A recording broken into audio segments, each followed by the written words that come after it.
बाजार मसराम।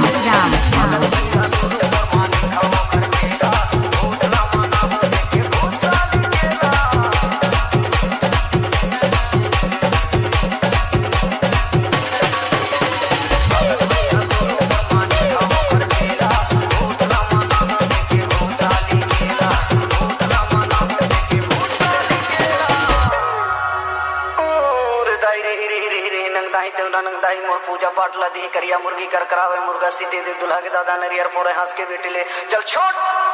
अब कैसे लगी भाई? पानी नहीं लागत है भैया।